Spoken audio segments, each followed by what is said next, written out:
Have you ever grown up in a household where every meal felt like a council meeting? Where you were weighed and measured by scrutinizing eyes, and every bit of praise was reserved for someone else? If not, imagine this. I was the supporting character in my own family. My name is Rachel Miller, 29 years old, born and raised in Boston, Massachusetts, and I believe my life was shaped by cracks that formed early, not in the walls of our house, but in my heart. My family was middle class, seemingly flawless on the outside. Our small suburban Boston home was always pristine, the front yard meticulously trimmed as if ready to grace the cover of Home and Garden magazine. But inside, things were far from simple. My father, Mark Miller, was a man who valued appearances over substance. He worked at a mid-level bank, not in any prestigious role, but he always wanted people to think he was a wealthy, successful patriarch. My mother, Susan, was obsessed with keeping up appearances. She could spend an entire week choosing a tablecloth for Christmas dinner just to ensure it was trendier than the neighbors. Both of them shared an unshakable rule: the Miller family had to be perfect. But their idea of perfection never included fairness. I have a younger sister, Lily, 4 years my junior. If our family were a play, Lily was the shining star, while I was merely a shadow behind the curtain. From childhood, all the attention, praise, and hopes were poured onto Lily. If I brought home an A, my parents would frown. Why not an A plus? Rachel, do you know how embarrassing this is for us? But when Lily brought home a B, my mother would hug her and say, "You did so well, sweetheart. Just try a little harder." I remember one time when I was about 10, I was chosen to play the lead in a school play.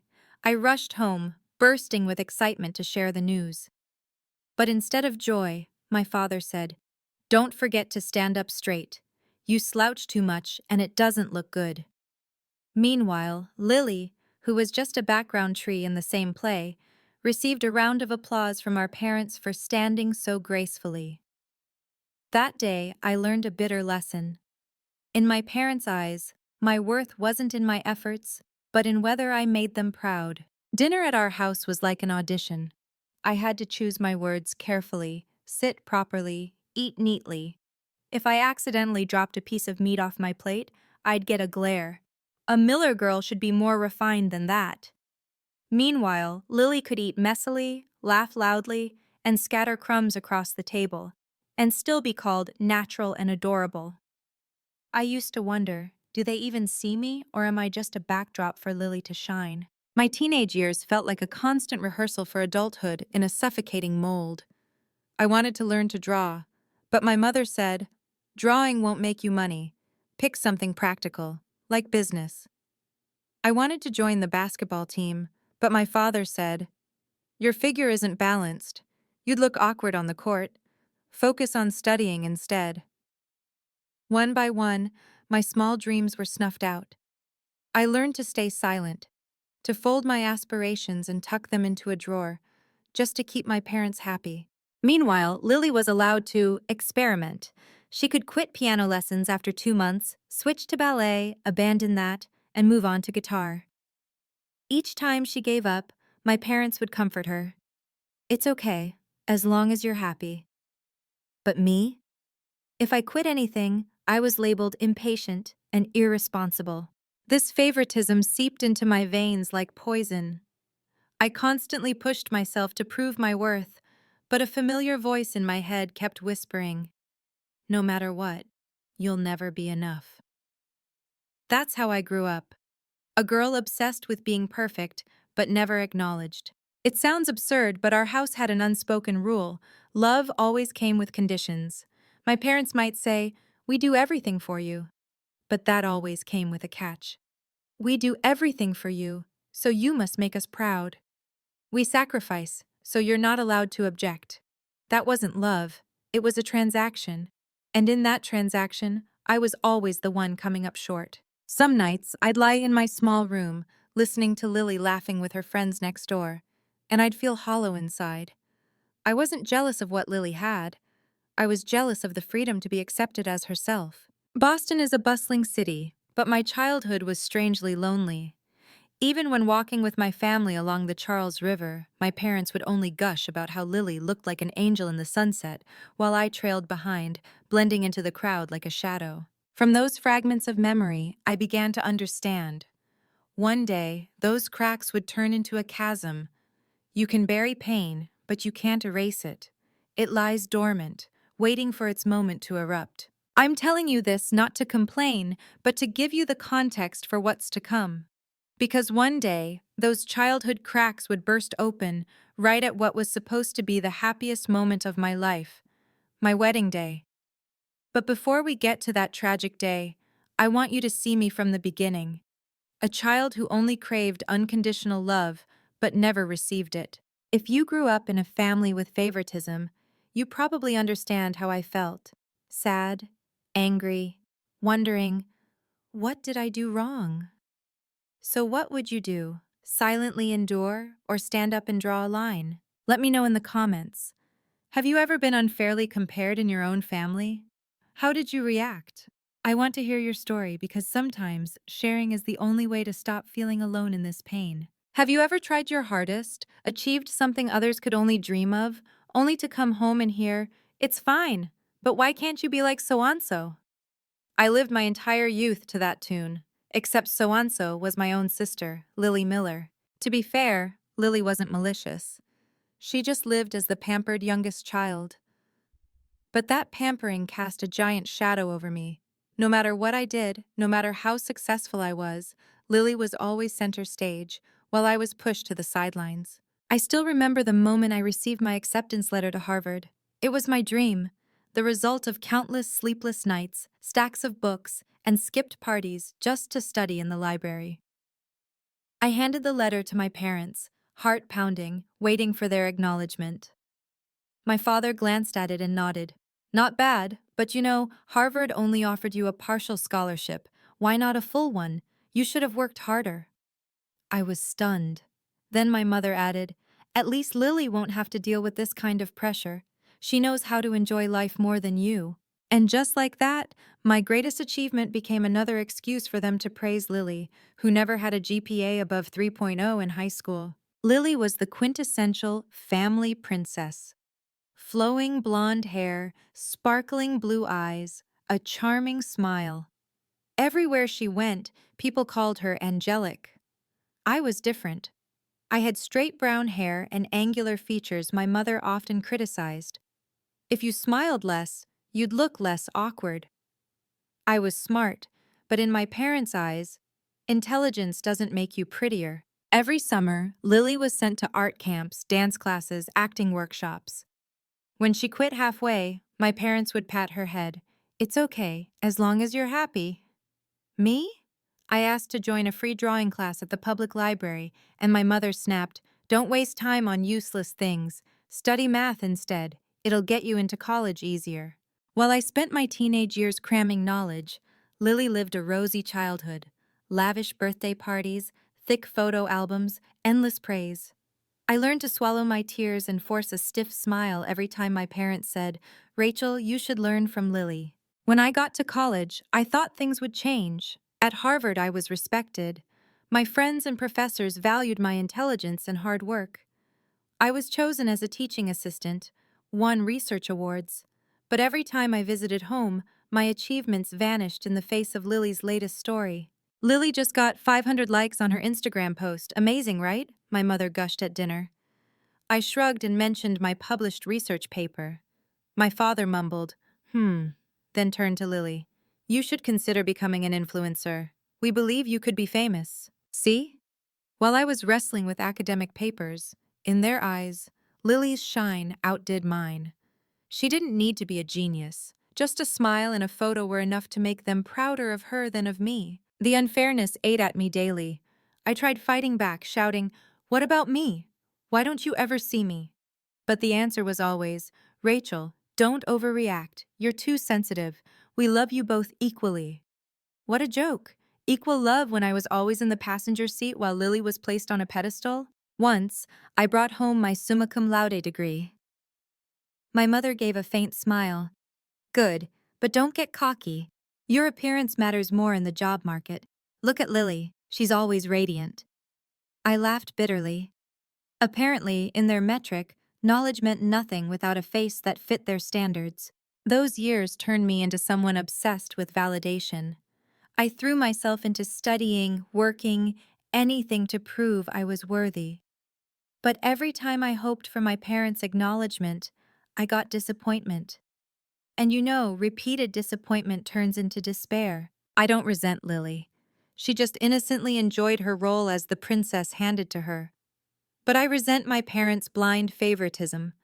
They turned sisterhood into a cruel comparison.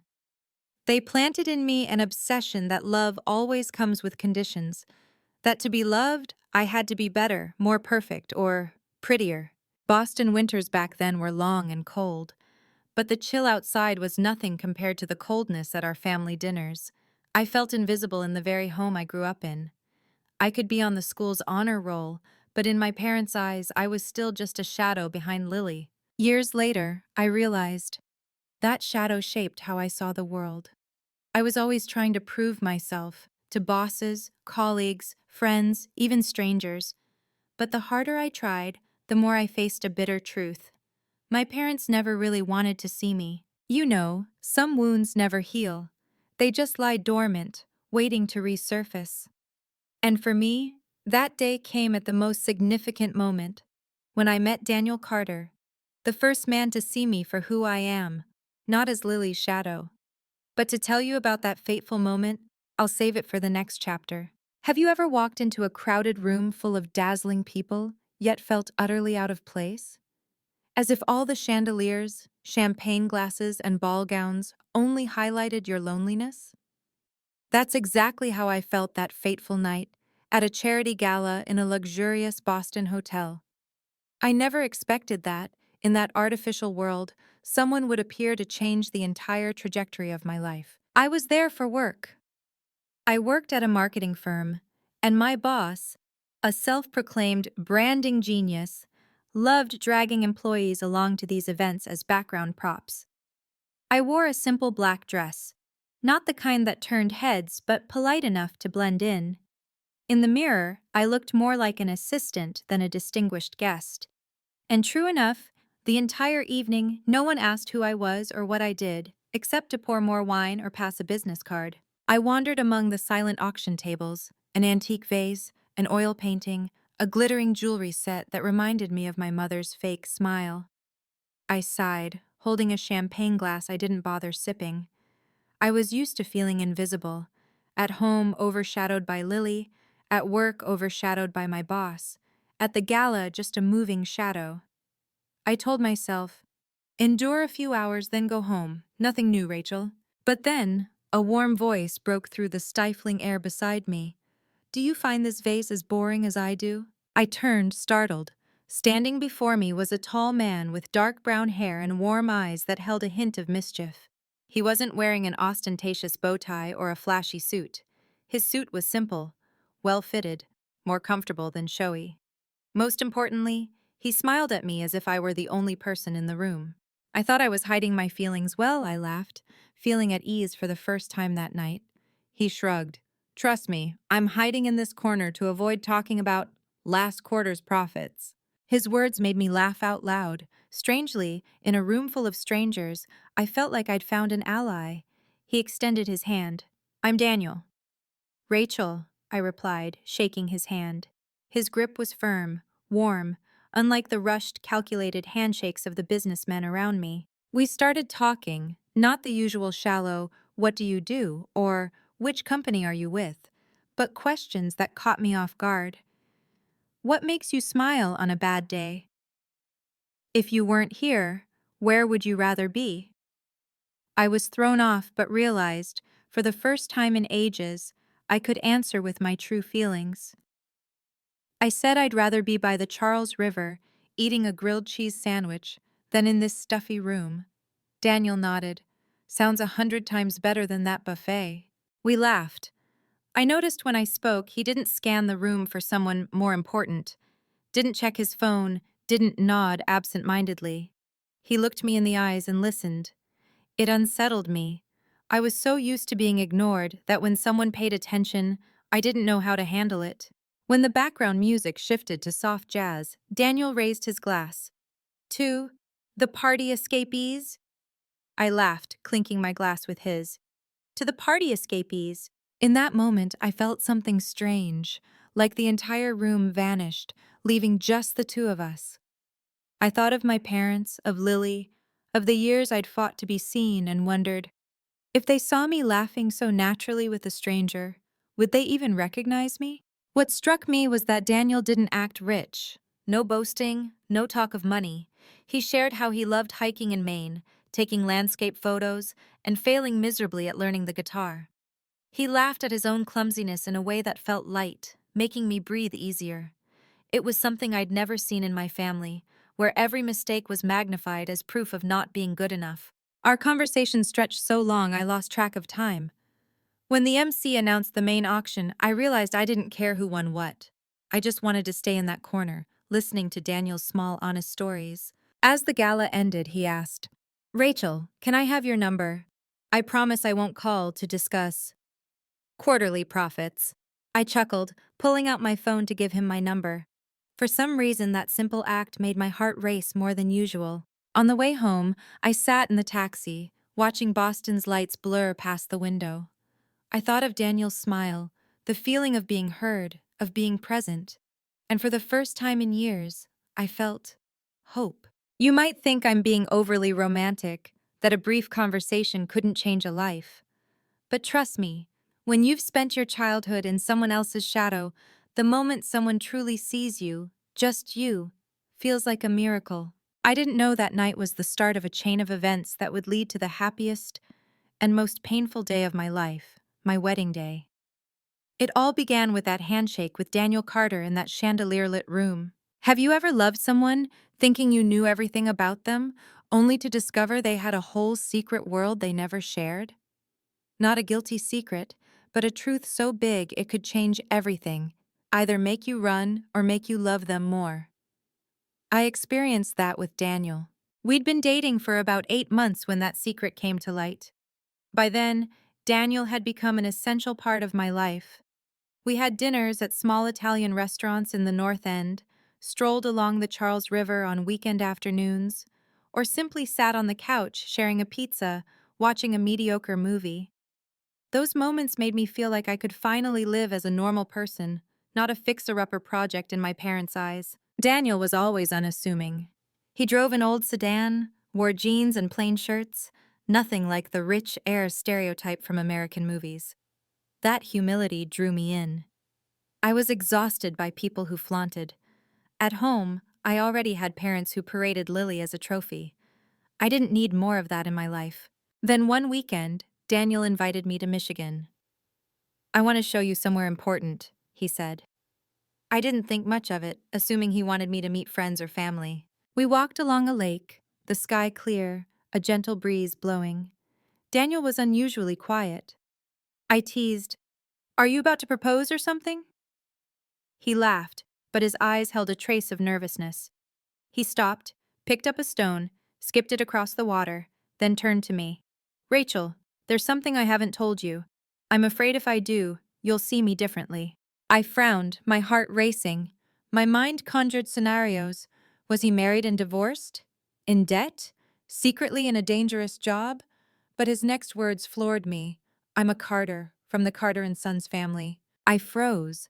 The name was impossibly familiar. Carter and Sons, the storied jewelry brand known for its diamond collections in New York, Chicago, Los Angeles. I'd seen their dazzling stores on Fifth Avenue, gleaming like crystal palaces. And Daniel, the guy in worn jeans who loved cold pizza, was the heir to that empire. "Wait," I stammered. "You mean that Carter and Sons? The one in magazines and on billboards?" He nodded, looking anything but proud. "Yeah, that one." I laughed, my voice shaky. "My God, I thought you were just a regular guy." Daniel looked me in the eyes. "That's exactly why I didn't tell you. I wanted you to see me for who I am, not the Carter name." In that moment, I was both stunned and moved. For years, I'd lived in Lily's shadow, judged not for who I was, but for what I represented. I knew what it felt like to be seen through a lens of expectations. And now, I realized Daniel carried a similar burden, the weight of the Carter name. I don't want to be seen as someone who just coasts on my family's wealth, he continued, his voice slow. I love designing, sourcing gems, doing real work, but when people hear Carter, they assume I'm some trust fund kid. I hate that. I stared at the shimmering lake, thinking of myself, the girl who always had to prove her worth, just to stop being compared to Lily. That feeling of being denied your true self was something I knew bone deep. And now, here was a man carrying the same fear, just in a different context. I looked up, smiling softly. Daniel, I love you because you asked what makes me smile on a bad day. Not because you're Carter and Sons. If I cared about the name, we wouldn't be standing here. His eyes lit up as if a weight had lifted. He took my hand, squeezing it tightly. I was afraid you'd run. I laughed, lighter this time. You don't know me yet. If I can handle my parents, this is nothing. We sat on the grass, talking until sunset. I felt an invisible thread between us. Not money, not status, but a shared understanding of two souls tired of being defined by others. That night, lying in the hotel, staring at the ceiling, I knew this wasn't just a romance. It was a mirror. In Daniel, I saw my wounds, my fears, and my longing to be seen for myself. And you know, when two people carrying the same pain meet, love can become a promise to heal. I had no idea that secret, his Carter heritage, would later spark a fierce reaction from my parents, turning my wedding day into a nightmare. But in that moment, I was just happy. If you find my story compelling and want to know what happens next, comment why. If you think it's not worth continuing, be honest and comment N. I want to know if you relate to this journey. Have you ever brought a partner home, half excited, half dreading, only to have your fears become a reality far worse than you imagined? That was exactly my experience when I brought Daniel to meet my parents. I prepared for discomfort, but I didn't expect them to be so coldly dismissive and mocking. I agonized for weeks before deciding to introduce him. Part of me wanted Daniel to know where I came from. Part of me hoped, just once, my parents might see my worth, even if through the man I'd chosen. I told myself, maybe this time will be different. Maybe they'll see Daniel as a bright spot in my life. But in truth, my parents had a supernatural ability to turn my hope into disappointment in under 5 minutes. That evening, Boston was cold, but the sky was clear. Daniel wore a blue checkered shirt and a simple blazer. He brought a bottle of red wine, the bare minimum of courtesy. On the way, he gently held my hand. You're too nervous. I'm just a regular guy coming for dinner. I forced a smile. He didn't understand. In my parents' eyes, no one was regular. You were either prestigious enough to flaunt or lowly enough to criticize. The door opened and my mother, Susan, stood there in a beige knit dress, her familiar scrutinizing gaze sweeping over Daniel. She gave a faint smile. Oh, this is… Daniel? The way she said Daniel sounded like she was pronouncing a foreign word, unsure if it was worth remembering. My father, Mark, gave a perfunctory handshake, his eyes flicking over Daniel's simple blazer, mentally stamping him, retail worker. I knew that look. For years it had followed me. It was the look of judgment, categorization, and ranking people like items in a supermarket. At dinner, Daniel was impeccably polite. He complimented my mother's roast chicken, asked my father about his banking job, and occasionally smiled at me to reassure me. But my parents? They were like judges in a competition where the contestant had already lost before stepping in. So, Daniel, my father cleared his throat. What do you do? Daniel smiled. I work in the jewelry industry, with my family. Jewelry? My mother interjected, her tone half pitying, half mocking. You mean selling in a shop? Must be exhausting standing all day. I choked, my fork trembling in my hand. Daniel didn't react. Calmly, he said, actually, I work in design and gem sourcing. I love what I do. My father gave a thin smile, sipping his wine. Well, any job's fine as long as it supports a family. See? In just a few sentences, they'd boxed Daniel into not good enough. I sat there, heart pounding, both embarrassed and furious.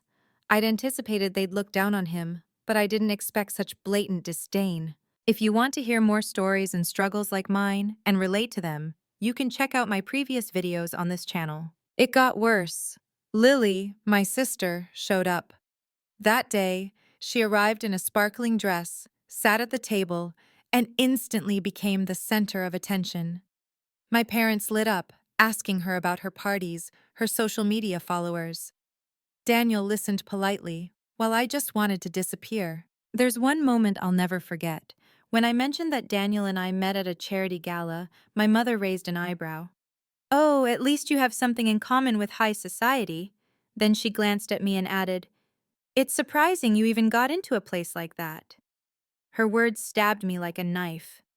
Daniel reached under the table, gently touching my hand, his eyes saying, "Don't mind them." But how could I not when my own family made me feel so small? Dinner ended in awkward silence. My father walked Daniel to the door, saying, "Come back sometime," in a tone that screamed, "Don't." When the door slammed shut, I exhaled like I'd escaped an interrogation room. On the way home, I couldn't hold it in anymore and cried in the car. "I'm sorry, Daniel. I knew it'd be bad, but I still hoped. I'm such an idiot." Daniel squeezed my hand. "Rachel, you don't need to apologize.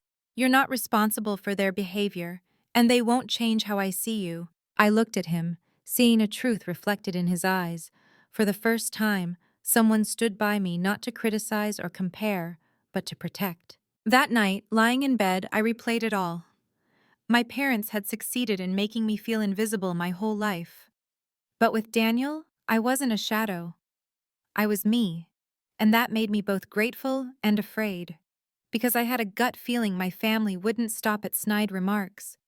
Bigger storms were coming, especially when they learned the truth about Daniel's heritage. Maybe every girl dreams of that moment. The man she loves kneeling down, holding a sparkling ring, eyes full of devotion.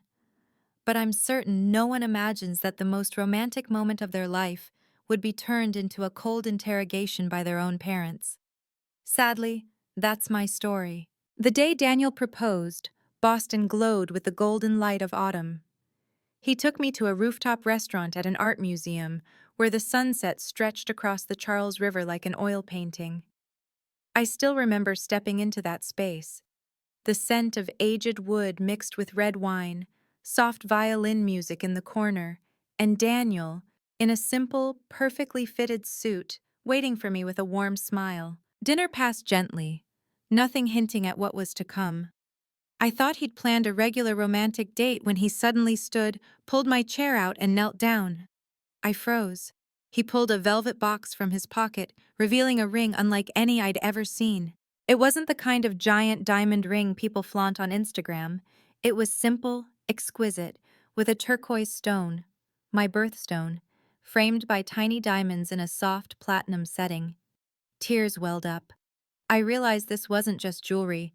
It was a design made for me, from a man saying, "I see you, and I love you for you." "Rachel," Daniel said, his voice slightly shaky but resolute, "you've taught me that love doesn't need conditions or titles. I want to spend my life proving that to you. Will you marry me?" Tears streamed down my face. In that moment, I wasn't Lily's shadow or Mark and Susan's daughter. I was just a woman loved and seen. I nodded, speechless. The restaurant erupted in applause, but I only heard my heart pounding. After that night, I was so happy I thought past pain no longer mattered. I wanted to share this joy with my parents, though deep down I knew they wouldn't leap into my arms like normal parents. I hoped, just this once, they'd see my happiness and smile sincerely. But when I called, reality slapped me in the face. My mother answered first. I stammered, "Mom, Daniel and I are engaged. He proposed tonight." A long pause, then her dry response. "Oh, really? Seems a bit rushed, Rachel. You haven't known him long." I was speechless. My father grabbed the phone, his tone stern. "Have you thought about the future? Can he provide for a family? You know retail isn't stable." I wanted to scream that Daniel wasn't a retail worker, that he was the heir to Carter and Sons, a brand all of America knew. But I held back. Not out of fear, but because I realized, even if they knew, they wouldn't see him fairly. They'd only see a golden ticket to brag about. I sat in silence, listening to them fire off questions like a job interview. Does he have good insurance? Has he bought a house? Does he have a long-term contract? I bit my lip, my nails digging into my palm. My joy, so fresh and vibrant, was crushed in minutes. When I hung up, I cried. Daniel hugged me, asking softly, "Are you okay?" I shook my head. They'll never change, Daniel. To them, a daughter is just a tool to show off. If there's no bragging value, I'm not worth caring about. That night, I lay awake. For the first time, I admitted a truth I'd avoided. My parents would never acknowledge me, no matter how successful or happy I was. In their eyes, I'd always be a flawed draft needing fixes. But in that dark moment, I saw something else clearly. I no longer needed their approval. I had Daniel, an unconditional love, a promise of a lifetime together. And maybe that was all I needed. I knew the road ahead wouldn't be easy. My parents wouldn't sit quietly and watch me slip from their control. They'd interfere, sabotage, even humiliate me. I didn't know what they'd do, but I sensed my wedding would be a battle. They say preparing for a wedding is the happiest time of your life. I don't know what planet they live on, but it wasn't my family's. For me, it was a Cold War, full of veiled attacks, sharp looks, and sleepless nights trying to reconcile the irreconcilable. When the Carter family offered to cover the wedding costs, I was moved to tears. They said simply, "This is our gift to our son and future daughter-in-law." It felt warm, natural, like I was already part of their family. But when I told my parents, their reaction was like a cold slap. My father snapped over the phone. "Do you think we're so poor we need them to pay? This is an insult, Rachel. They're looking down on the Miller family." My mother chimed in with her usual sarcasm. "Or are you ashamed we're not as rich as the Carters?" I sat there, hands trembling. I wanted to explain it wasn't an insult but a loving gesture. But to them, everything was filtered through the lens of pride.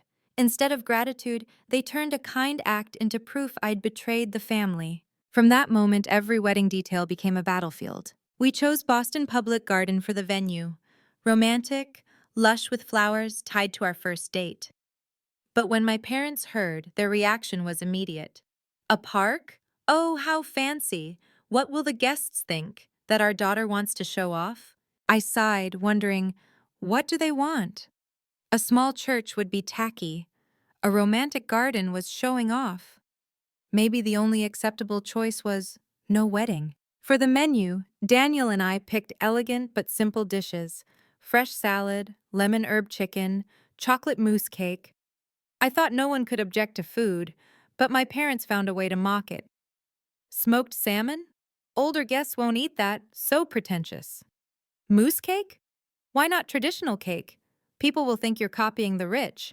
Each time a piece of my joy withered, like petals falling from a flower. For the dress, I hoped my mother would share the moment of choosing it. I wanted a mother-daughter memory we'd never had. But instead of joining me, she turned the fitting into a public lecture. When I stepped out in a refined, Aileen white dress, my eyes sparkling with emotion, my mother said loudly enough for the store to hear, "$10,000 for a dress you wear once? Rachel, are you insane? After all these years teaching you to save, you waste money like this?" I froze, cheeks burning with embarrassment. Other customers looked at me, half pitying, half curious. I wanted to disappear. But Catherine, Daniel's mother, took my hand and said gently, "Rachel, you look stunning. You deserve to shine on your day." I nearly cried right there, struck by the stark difference between the two women called mother. I was exhausted. Every attempt to bridge the gap felt like being pulled in two directions. Daniel and his family's simple, sincere love versus my parents' endless criticism and demands. I thought patience could build a bridge, but the more I tried, the clearer it became. The gap was unbridgeable. One night, after a tense call with my mother, I sat on the floor, knees pulled to my chest. Daniel sat beside me, silent for a moment, then said softly, "You don't need to prove anything. We can have a wedding with just friends and those who truly love you." I shook my head. I don't want to give up. Part of me still hopes They'll change, just once. Daniel looked at me, his eyes gentle but sad. I'm afraid you'll only hurt yourself. And he was right. As the wedding neared, I felt like a wind-up doll stretched to breaking. By day, I picked flowers. By night, I cried over my mother's long emails listing everything unsatisfactory. I smiled for photos sent to friends, but my heart felt strangled. Once, in a familiar coffee shop, I wrote 2 columns on paper, one for things that made me happy about the wedding, the other for what stressed me. It was heartbreaking to see the stress column triple the length of the joy column. My wedding, supposed to be my happiest day, was turning into a psychological war where I was losing myself. I started to wonder, was it worth it? Did I need to try so hard for approval from people who never loved me properly? Then, an event at the rehearsal dinner blew everything apart, shattering my last illusions. But that's a story for the next chapter. One thing I learned: never underestimate my parents' ability to turn a sacred moment into a cheap drama. If there were an Oscar for speech that humiliates your daughter before her biggest moment, my father would take home the gold. And the rehearsal dinner, the night before my wedding, was living proof. It was supposed to be a warm occasion, where 2 families raised glasses and blessed the couple about to marry. A riverside restaurant, twinkling candles, an elegant menu. The Carters prepared everything meticulously, even decorating with photos of Daniel and me over our 2 years together, lining the walls like a memory lane. I was so moved, I thought, maybe this is when my parents see my happiness and change. I was wrong. After everyone raised their glasses, Catherine, Daniel's mother, spoke warmly. Rachel, you've brought Daniel the joy we always hoped for. We're thrilled to have you as part of our family. Applause filled the room, and my throat tightened with emotion. Those were words I'd dreamed my parents would say but never heard. Then it was my father's turn. He stood, glass in hand, with a forced smile. For a moment, I thought he might say something kind. But no. Hannah, oh, sorry, Rachel, he began, deliberately mixing up my name with some distant relative. My daughter always had big dreams, sometimes too big for her abilities. But it seems this time she chose well. He glanced at Daniel, raising his glass. Congrats to her for knowing how to stand on someone else's feet. The room fell deathly silent. To outsiders, it might sound like a joke, but to me, the daughter who'd lived under cruel comparisons, it was a fatal blow. He didn't just imply I was a gold digger, he did it in front of my future in-laws, friends, and colleagues. My face burned, my heart racing. I heard awkward chuckles from a few guests, the clink of a spoon against a glass, someone clearing their throat to ease the tension. Daniel gripped my hand under the table, his hold tight as if to say, I'm here. But it couldn't stop the humiliation flooding me. I stood abruptly. Dad, I said, my voice trembling but clear, if you can't celebrate me, at least don't turn my day into a joke. The room froze. My father looked at me, momentarily shocked that I dared speak back publicly. My mother glared, whispering, Rachel, don't make a scene. But it was too late. I couldn't stay silent anymore. I'm not marrying Daniel for money. I love him because he sees me, truly sees me. Have you ever done that? My voice echoed, a mix of anger and liberation. My father smirked, about to retort, but Daniel stood, his voice calm. I beg you, please believe Rachel isn't opportunistic. If anyone in this room deserves respect, it's her. His words made me want to cry. The room stayed silent for a few seconds, then Catherine deftly stood, raising her glass, redirecting to a toast. Conversation resumed, but for me, the dinner was over the moment my father spoke. On the way home, Daniel asked, Are you okay? I forced a smile. Okay? No, but I'm used to it. Then I cried. The pain wasn't just from the humiliation, but from clinging to a faint hope that my parents would change. That hope died at that dinner, but ironically, as I lay in bed that night, a faint spark flickered in my heart. Maybe tomorrow at the wedding they'd be different. Maybe they'd set aside their pride just once to smile and bless me. It sounds naive, doesn't it? But sometimes, the longing for parental love is so strong you cling to any shred of hope, no matter how fragile. I left that night with a faint belief that tomorrow could be different. I didn't know that the next morning, instead of smiles, I'd face the cruelest betrayal. They say the morning of your wedding is the happiest of a girl's life. You wake to radiant sunshine, a racing heart, everyone ready to shower you with blessings. But for me, that morning was a punch to the chest, a knife slicing through my last illusions about my parents. I woke early in my hotel room overlooking the Charles River. The sunrise cast a gentle golden glow over the water, like a painting crafted for my day. I sat up, telling myself, today, no matter what, I'll be happy. My phone buzzed. The caller, Audrey, my younger sister. I smiled, thinking she was calling about makeup or to remind me to breathe deeply. But her trembling voice made my heart sink. Rachel, you need to stay calm. Mom and Dad, they're gone. Gone where? I laughed, thinking it was a joke. The hotel's just a few blocks away. They're probably grabbing breakfast. No, Rachel. They caught a flight to Hawaii this morning. I just called the front desk. They checked out. Dad booked the tickets weeks ago. I froze. My fingers went limp, the phone slipping onto the bed. I mumbled like a madwoman. No way, it's my wedding day. But it didn't end there. Audrey hesitated. Rachel, one more thing. They left you a package at your apartment.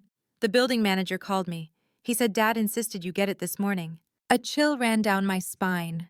I knew any gift from my parents in this context would never be a gift. My friend Jess rushed to retrieve the package and brought it to the hotel. I sat motionless, heart pounding. My mind swirled with one question: why? Why would they do this? When Jess brought in the box, the room held its breath. It was a plain brown paper box, terrifyingly ordinary, with my name in my father's familiar scrawl. I bit my lip, trembling as I opened it. And then I saw my white wedding dress, now a pile of charred fabric, shattered beads, and blackened lace. On the burnt fabric was a folded note, my father's handwriting jagged. Let's see how you get married now. Next time, think about where your loyalty lies. The room went silent. Jess let out a curse. Catherine, Daniel's mother, covered her face, and I just sat there, staring at the ruins of what was once my dream. Some pain makes you cry instantly, but some pain drains you dry. I sat like a statue, hearing my heart shatter. Memories flooded my mind. My father saying I wasn't good enough, my mother comparing me to Lily, the times they turned my successes into jokes, and now they'd burned my wedding dress, the symbol of my happiest day, as a final act to erase my joy. I laughed dryly, the sound echoing in the silent room. I was foolish enough to think they'd show up, even just to pretend to be happy for me, I said, my voice breaking. Daniel rushed in, having heard from my friend. He hugged me tightly, his voice trembling with anger. Rachel, I'm so sorry. I don't know what to say, but you have a choice. If you want to cancel the wedding, I'll agree. If you want to leave right now, I'm with you. It's up to you. I looked up, seeing the worry in his eyes. In that moment, I realized my parents could burn my dress, abandon me, ruin my childhood and my wedding day. But they couldn't touch the love Daniel had for me. A resolve flared in my chest. No, I whispered, my voice firm. They've taken too much already. They won't take my wedding day. I'll walk out there. I'll marry you, Daniel. Catherine immediately called a friend who owned a high-end boutique, and within an hour, a selection of wedding dresses arrived. When I slipped into a delicate Vera Wang gown, the face in the mirror wasn't a broken girl, but a woman rising from ashes. I took a deep breath. The pain lingered, but a strange calm settled over me. I'd lost my parents emotionally long ago, and today, they'd confirmed it with their actions. The wedding would go on, but I knew tomorrow the real battle would begin. No longer veiled barbs, but a stark severance. They say a wedding dress is just fabric, what matters is love. It sounds philosophical, but imagine this. Your own parents burn your dream dress and leave a malicious note. Could you still say it's just fabric? I couldn't. I cried as if I'd lost both my childhood and youth in one blow. Yet, strangely, when I thought I'd completely shattered, it was those not bound by blood who rushed to lift me up. The Carters, people I'd known for just over a year, did what my parents never had in 29 years. They put my happiness first. Catherine, Daniel's mother, made calls within 10 minutes of seeing the charred dress. Her voice was calm, commanding. Rachel, you don't need to look at it another second. Diane will bring new dresses within an hour. We'll handle this. I was stunned, both grateful and ashamed. Grateful for someone stepping up, ashamed it wasn't my own parents. An hour later, my hotel room turned into a mini boutique. White dresses spilled across the floor like clouds. I felt like I was dreaming. Diane, the boutique owner and Catherine's friend, unpacked each gown with energy. This one's too classic. This one's heavy. Oh, this one. I think it's perfect for you. Finally, I slipped into the Vera Wang. It felt made for me. A fitted bodice, a flowing train, delicate lace like a new story. I stood before the mirror, tears welling, not from pain but from feeling worthy for the first time. Daniel walked in, his eyes lighting up. "You're breathtaking," he whispered, his gentle smile pulling me from the abyss. I knew as long as he was here, I'd make it through. But then a question hit me. Who would walk me down the aisle? I'd dreamed of that moment 1,000 times, assuming my father would be there despite his lack of support. Now he'd chosen Hawaii over his daughter. I couldn't hold it in and cried again. "Who's going to walk me down the aisle now? I can't do it alone." James, Daniel's father, stood nearby. He stepped closer, placing a warm hand on my shoulder. "Rachel, if you'll allow me, I'd be honored to walk you down the aisle, but only if that's what you want." I looked up at his kind face. In his eyes, there was no judgment, no pretense, just a sincere invitation, the way a real father should treat his daughter. I nodded, choking up, "I'd be so grateful." In that moment, I realized a truth I should have known long ago. Family isn't defined by blood. Family is where people lift you up when you fall, where you don't have to prove yourself to be loved. For me, the Carters were that family. Before the ceremony, I looked in the mirror one last time. The Vera Wang dress reflected a woman no longer bound by her parents' judgment. I took a deep breath, gripping my hands tightly. They burned my old dress, but they can't burn my wedding day. Daniel stepped in, offering his hand. "Ready?" I smiled, my heart trembling but resolute. More than ever, as we left the hotel, sunlight poured over Boston's streets. I walked, not as a pitiful bride betrayed, but as a woman who knew where she belonged. That day, I learned a lesson etched deep. From ashes, you can rise even stronger. I didn't know that in just a few hours, as I walked down the aisle with James, I'd experience a moment more moving than all. The moment I truly became Daniel's wife before the world. They say a wedding is a woman's most significant day, but few mention that sometimes, to walk down the aisle, you carry unhealed wounds. That summer afternoon, I wore a pristine Vera Wang gown, not just to be Daniel's bride, but to prove to myself that love can bloom even from ashes. As the glass doors of Boston Public Garden opened, I stood there, heart pounding. All eyes were on me. For a moment, I felt so small I almost wanted to run. But James, Daniel's father, gently squeezed my hand. He whispered, "You're not alone. Hold your head high, Rachel." I took a deep breath and stepped forward. Each step on the white petal-strewn aisle was an internal battle. On one side, memories of my parents leaving for Hawaii, my dress burned to ashes. On the other, Daniel standing at the altar, his eyes blazing with love. I chose to look at him. For a moment, I heard whispers from the guests. "Where are her parents? Why is the groom's father walking her?" Those words cut like knives. But instead of breaking me, they reminded me, I'm still here, still walking, despite them. Daniel smiled as I approached. His smile was a compass, guiding me through the storm. When James placed my hand in Daniel's, he whispered, "From now on, you're our daughter." I nearly cried in front of everyone but swallowed my tears. The ceremony began. The garden glowed with summer greens, violin music soaring. The officiant spoke familiar words, but to me, each felt carved into my heart. Today, we gather to witness a sacred union. Sacred, I repeated in my mind, reminding myself that my parents' absence didn't diminish this moment. Then came the vows. Daniel took my hands, his eyes never leaving mine. "Rachel," he began, his voice steady yet resonant. "From the day I met you, I knew what it meant to see someone truly. You're not just intelligent and strong, you're resilient in a way that humbles me. Today, I promise to stand by you through every storm." to be your peace. You are my only choice today and forever. My heart caught. I knew he wasn't just speaking to me, but subtly addressing those who doubted our love, especially my parents. My turn. My hands trembled, but looking at Daniel, I found calm.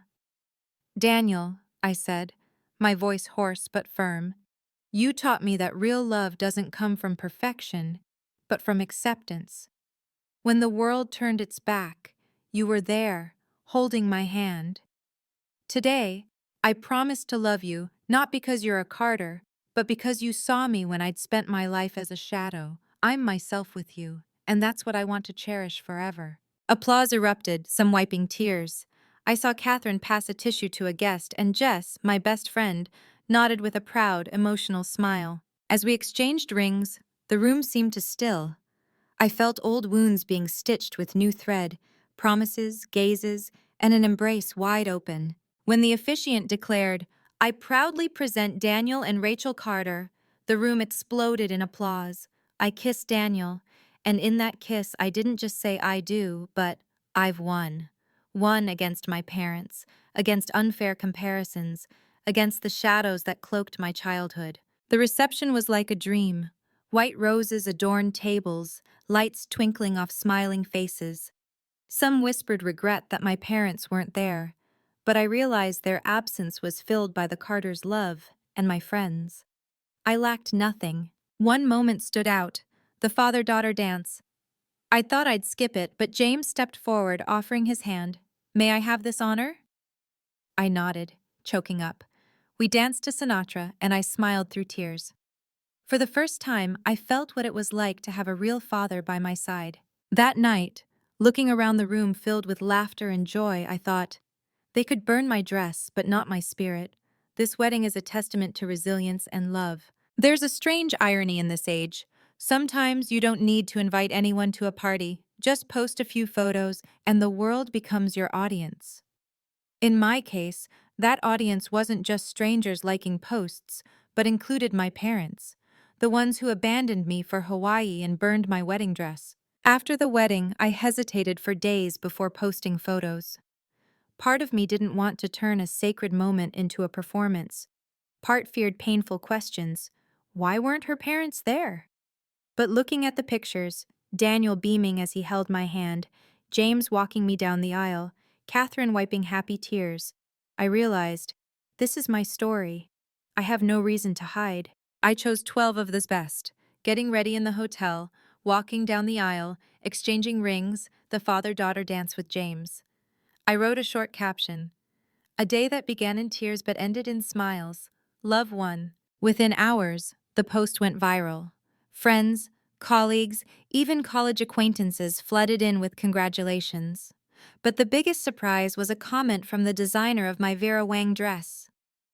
An honor to see this gown on a bride full of resilience. Rachel, you shone brightly. Things snowballed. The post was shared on fashion pages, wedding accounts, with captions like, "Boston Bride in classic Vera Wang, a symbol of strength." And among the countless viewers were my parents. My phone blew up. Missed calls, texts, emails, all from Mark and Susan Miller. "Rachel, we need to talk urgently. You were unfair to cut us out of your big day. We're family. You can't cut ties forever.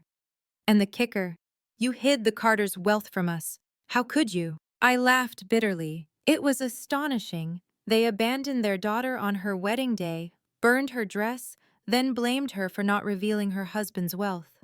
To them, the tragedy wasn't betraying their child, but missing a chance to rub elbows with a powerful family. They called relentlessly until I silenced my phone. In a voicemail, my mother's voice was tense yet falsely sweet. "Rachel, you've embarrassed us. People are asking why we weren't there. You need to arrange a formal meeting between our families soon." I sank into a chair, laughing dryly. Really? The same woman who coldly watched me cry in the dress shop, yelling about wasting $10,000, now demanded a formal meeting to save face? Daniel put a hand on my shoulder. "You don't need to listen to them." I shook my head. "No, I need to hear it. I need to know they'll never change. To them, I'm not a daughter. I'm a ticket to a world they crave." The truth was, I wasn't angry anymore. I was exhausted. When you realize the love you've waited for your whole life is just a cost-benefit calculation, you can't cry anymore. You just breathe a sigh of relief for escaping. But exhaustion didn't mean surrender. I knew they wouldn't stop at calls. I felt it like a weather forecast. A new storm was brewing and it would hit soon. That night, curled on the couch as Daniel answered congratulatory messages, I wondered, why do I still hope they'll change? Part of me, the weakest part, still wanted an apology, an admission they were wrong. But reason whispered, don't dream, Rachel. They won't apologize. They just want to exploit. And I knew if I agreed to meet, it wouldn't be a family reunion. It'd be a trial, where they'd play loving parents to the Carters to regain face and benefits. I shuddered. No, I wouldn't let them use me as a prop again. But just as I resolved this, my phone buzzed. A short text from my mother. Tomorrow, 6 p.m., we'll be at your apartment. You should be there. No, please, no hope to see you. Just an order, as if I were still a child under their command. I showed Daniel the screen. He frowned. You don't need to meet them. I nodded slightly. I know. But if I don't face them, they'll never stop. It's time to end this game. And a premonition stirred. Tomorrow's meeting wouldn't just be a talk. It would be the biggest confrontation with my parents, where I'd have to choose once and for all between blood ties and my own freedom. Some meetings, won't end well, like stepping into a fight where defeat feels preordained, yet you go because avoiding it only lets others control your life. That was the evening my parents knocked on my apartment door after countless calls and texts demanding a family talk. At 6 p.m. sharp, the doorbell rang. Daniel squeezed my hand as if passing strength, then opened the door. My parents walked in, faces devoid of remorse, instead radiating irritation as if they were the victims. My mother scanned the apartment, smirking. Quite modest. Strange, a Carter daughter-in-law still lives here? I swallowed the lump of anger in my throat. As always, their first words were a jab. My father looked at Daniel, then dismissed him. We need to talk to our daughter. This is family business. Daniel didn't budge. I think today isn't just about one side. I'm staying. A tense silence hung for seconds. I sat, gesturing for everyone to join. But instead of a talk, it became a trial, with my parents appointing themselves judges. Rachel, my father began, his voice heavy, you've humiliated us. That wedding, everyone asked why we weren't there.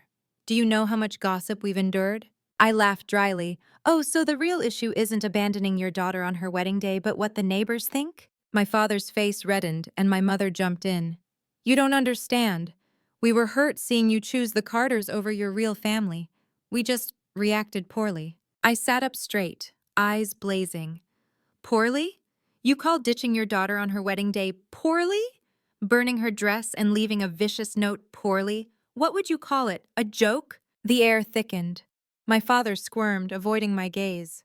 Finally, he muttered, If we'd known the Carters were that wealthy, things would have been different. We wouldn't have acted that way. His words were like oil on a fire. I stood, trembling. So you're admitting it. It was never about me. It was about money. If Daniel was just a regular guy, my love wouldn't matter. But because he's a Carter, you're suddenly forgiving? You never loved me. You loved what I could bring you. My mother tried a softer tone. Rachel, don't say that. We raised you, gave you a good education. I cut her off, my voice breaking. Raising me wasn't about love. It was about control. I can't recall a single time my success was celebrated. It was always not enough, try harder. I was never enough in your eyes. Daniel put a hand on my shoulder, letting me know he was there. I took a deep breath, regaining composure. I don't need your belated blessings just because you smell money now. I need respect, something you've never given me, my father growled. You're ungrateful. Family is forever. You can't cut blood ties. I looked him in the eyes, unafraid for the first time. Family isn't blood. Family is unconditional love. And sorry, you've never given me that. The room fell silent. My mother dabbed at fake tears. My father stammered threats about regret. But this time, I felt no guilt or weakness. I felt free. When they left, The door's slam echoed through the apartment. I leaned back in my chair, tears streaming down. But these weren't tears of fear. They were tears of someone who dared to break the chains that bound her all her life. Daniel hugged me, whispering, "I'm proud of you." I nodded, managing a faint smile. "I'm proud of me too. But I know this isn't the end. They'll come back, try something else." And I was right. Not long after, when my sister Lily, the princess my parents put on a pedestal, crashed spectacularly on her own wedding day, I realized this battle wasn't just mine, it was a truth Lily had to face too. They say princesses always get happy endings, but they clearly never met Lily, my sister. Her entire childhood, she was pampered like the world revolved around her. My parents saw her as a precious gem, while I was just a faint shadow. But one day, that glittering facade cracked. And cruelly, it happened on her wedding day. A year after my wedding, Lily announced her engagement. The news was sudden, but unsurprising. She was prone to snap decisions, chasing glamorous illusions. Her fiancé, Ethan, was polished and charming, but something about him unsettled me. His eyes lit up when he talked about connections, opportunities, investments. I'd learned to spot ambitious men, but my parents were blind. "Rachel," my mother once gushed, "Lily's so lucky. Ethan's ambitious, from a good family. See, she knows how to choose." I stayed silent. Experience taught me. Arguing about Lily was like banging my head against a wall. Lily's wedding was held at a lavish downtown Boston hotel. My parents bragged about it everywhere, as if it were the only event worth remembering. I watched from afar, half pitying, half cynical. They forgot so quickly that just a year ago they'd ditched their eldest daughter for Hawaii. That day, the hotel was awash in white roses, chandeliers sparkling from the ceiling. Lily appeared in a stunning gown, smiling like a queen. The crowd gasped, my parents beamed with pride. I sat in a corner, feeling an odd mix. Part bitterness, part anticipation. Waiting for what? Maybe for the bubble to burst. And it burst faster than I expected. Half an hour before the ceremony, murmurs spread through the hall. Ethan was gone. His phone was unreachable. The hotel manager whispered to my father, whose face turned ashen. I overheard snippets. Debts, creditors, fled. My mother rushed to Lily's room. I followed. When the news broke, Lily collapsed into a chair, eyes wide with disbelief. "No, it can't be. He promised me. I looked at my sister, the one protected like a treasure, now sitting alone in her wedding dress, makeup smeared with tears. The sight was both cruel and heartbreaking. Guests started gossiping. Rumors spread like wildfire. The groom ran off. Ethan's drowning in debt. Poor Lily, but she kind of deserves it. Snide chuckles came from nosy onlookers. And my parents? My father sank into a chair, face red, sweating. He muttered, "God, so humiliating. All our friends, colleagues." My mother sobbed, but I knew it wasn't just for Lily. It was for the pride she valued above all. I stood there, watching it all, part of me wanting to shout, "This is what you made me feel a year ago. Pain, shame, abandonment on my biggest day." But looking at Lily, I saw only a young woman breaking. She looked up, her swollen eyes finding mine. "Rachel, what do I do now?" Her question pierced my heart. For years, I'd wished Lily would put me above our parents, turn to me in weakness. And now that moment had come, but in such a tragic way. I sat beside her, taking her hand. "You don't need to do anything, Lily. Just breathe. Just know you're not alone." She sobbed, leaning into me. And in that chaos, I realized, despite the past, I couldn't turn my back on her. I knew what it felt like to be abandoned on your wedding day, and I didn't want her to face it alone. My parents watched, saying nothing. They, who'd once proudly flaunted Lily, now stood defeated, humiliated. I caught a flicker in their eyes. Maybe regret, maybe just fear of losing face. But to me, that moment proved the idol they'd built had crumbled. The ceremony fell apart. Guests left, leaving Lily in an empty wedding hall.